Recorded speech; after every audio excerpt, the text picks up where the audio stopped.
ಇಡೀ ಭಾರತ ದೇಶದ ಜನರಿಗೆ ಅತ್ಯಂತ ನೋವಿನ ದಿನವಾಗಿದೆ.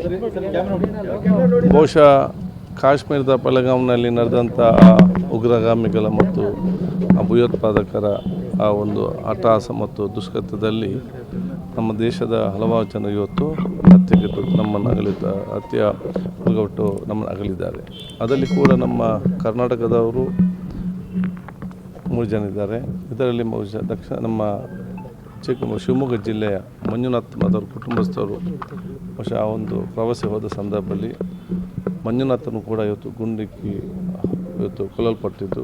ಬಹುಶಃ ಎಲ್ಲ ಮಂಜುನಾಥ್ ಅವರ ಹತ್ಯೆ ಇರಲಿ ಮತ್ತು ಆ ದೇಶ ಘಟನೆಯನ್ನು ನಾವೆಲ್ಲ ತೀವ್ರವಾಗಿ ನಾವು ಖಂಡಿಸ್ತೇವೆ.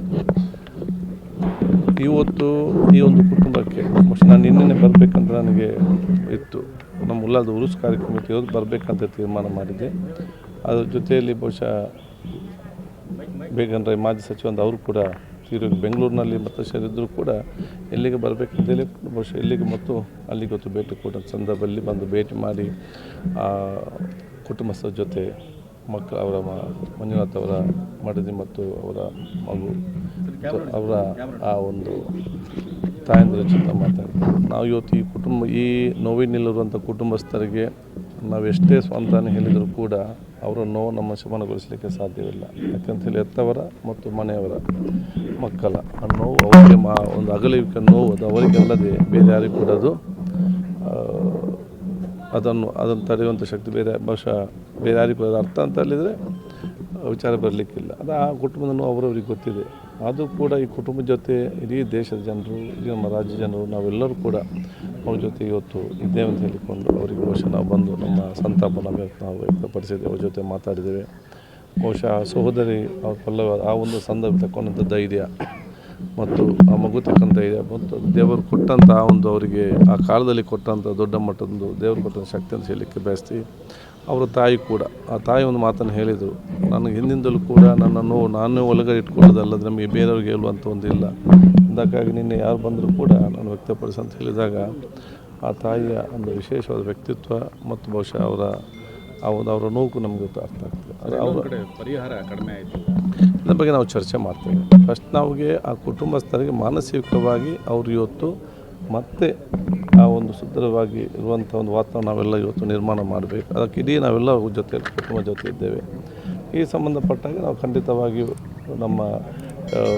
ನಮ್ಮ ಅಲ್ಲಿ ಶಾಸಕ ಮಿತ್ರರು, ವಿಧಾನ ಪರಿಷತ್ ಸದಸ್ಯರು, ಮಾಜಿ ಸದಸ್ಯರು, ಹಿರಿಯರು, ಕಾರ್ಪೊರೇಟರ್ ನಮಗೆ ವಿಚಾರ ನಾವು ಚರ್ಚೆ ಮಾಡಿದ್ದೇವೆ. ಮನೆಯವರು ಅದನ್ನು ಏನು ಕೂಡ ಹೇಳಿಲ್ಲ.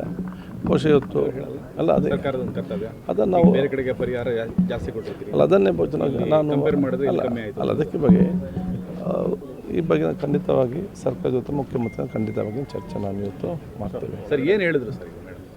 ಇಲ್ಲ ಅದೇ ಅಲ್ಲಿಗೆ ನಡೆದಂಥ ಘಟನೆ ಬಗ್ಗೆ ಒಂದು ಮತ್ತು ಅವರ ತಾಯಿ ಕೂಡ ಇಲ್ಲಂಥ ವಿಚಾರ ಕೂಡ ಮತ್ತು ಆ ಒಂದು ಸಂದರ್ಭವಾದ ವಿಚಾರ ಅವ್ರು ಹೇಳಿದ್ದಾರೆ.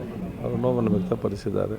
ಮತ್ತು ಇಂಥ ಒಂದು ಘಟನೆ ಯಾರಿಗೂ ಕೂಡ ಆಗಬಾರ್ದೆಂಬ ಪ್ರಾರ್ಥನೆ ಕೂಡ ಇವತ್ತು ಮಾಡಿದ್ದಾರೆ.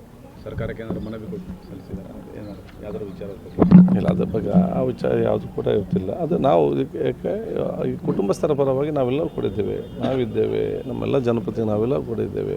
ಇದರ ಬಗ್ಗೆ ನಾವು ಸರ್ಕಾರ ಮಾತಾಡ್ತೇವೆ. ಕೇಂದ್ರ ಸರ್ಕಾರ ಒಂದಿಷ್ಟು ಕಠಿಣ ನಿರ್ಧಾರಕ್ಕೆ ಮುಂದಾಗಿದೆ. ಕೇಂದ್ರ ಸರ್ಕಾರಕ್ಕೆ ಭಯೋತ್ಪಾದನೆ ಚಟುವಟಿಕೆ ಬಗ್ಗೆ ನೋಡಿ, ಇಡೀ ದೇಶ ಜನರು ಇವತ್ತು ಕೇಂದ್ರ ಸರ್ಕಾರ ಜೊತೆಯಲ್ಲಿದೆ.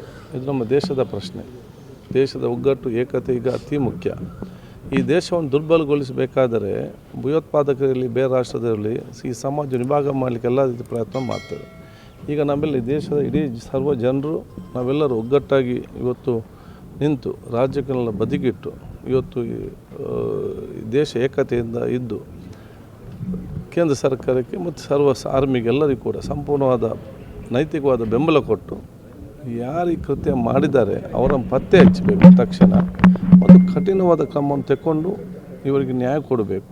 ಅವರಿಗೆ ಮಾತ್ರ ಯಾರು ಕೃತ್ಯ ಮಾಡಿದ್ದಾರೆ ಅವರಿಗೆ ಮಾತ್ರ ಕಠಿಣ ಕ್ರಮ ಅಲ್ಲ, ಇವರಿಗೆ ಯಾರೆಲ್ಲ ಬೆಂಬಲಿಸಿದ್ದಾರೆ ಅವ್ರನ್ನ ಸಂಪೂರ್ಣವಾಗಿ ಮಟ್ಟ ಹಾಕುವಂಥ ಕೆಲಸ ಆಗಲೇಬೇಕಂತೇಳಿ ಇಡೀ ದೇಶದ ಒಕ್ಕೂರನ ಮನವಿದೆ. ನಾವೆಲ್ಲ ಒಗ್ಗಟ್ಟಿನಿಂದ ಇದೆ ಮತ್ತು ಒಗ್ಗಟ್ಟಿನ ಇರಬೇಕಾಗಿ ಹೇಳಲಿಕ್ಕೆ ಬಯಸ್ತೇನೆ. ಎಲ್ಲ ಒಂದು ಕಡೆ ಜಮ್ಮು ಕಾಶ್ಮೀರ ಸರ್ಕಾರದ ಫೇಲ್ಯೂರ್ ಅಂತ ಭದ್ರತೆ ನೋಡಿ, ಈಗ ಇದರ ಬಗ್ಗೆ ಚರ್ಚೆ ಮಾಡುವಂಥ ನಾವಿಲ್ಲಿದ್ದೇವೆ.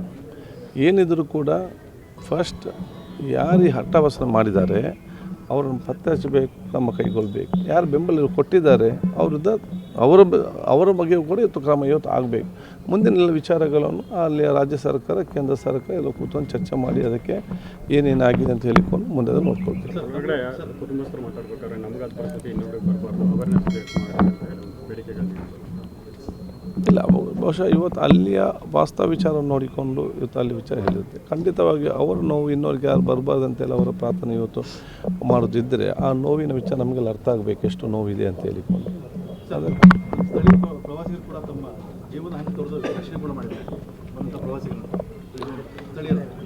ನೋಡಿ, ಸ್ಥಳೀಯ ಮಟ್ಟದ ಜನರಿಗೆ ಇವತ್ತು ಎಲ್ಲ ಪ್ರವಾಸಿಗರಿಗೆ ಎಲ್ಲ ರೀತಿಯ ಒಂದು ಸಹಾಯ ಮಾಡಿ ಆ ಒಂದು ಕಷ್ಟಕಾಲದಲ್ಲಿ ಸಹಕಾರ ನಿಂತಿದ್ದಾರೆ. ಅದು ಮಾನವೀಯತೆ ಮತ್ತು ಮನುಷ್ಯ ಧರ್ಮ ಇದರಲ್ಲಿ ಅದನ್ನು ಇವತ್ತು ತೋರ್ಪಡಿಸುವಂಥ ಕೆಲಸ ಇವತ್ತು ಮಾಡಿದ್ದಾರೆ.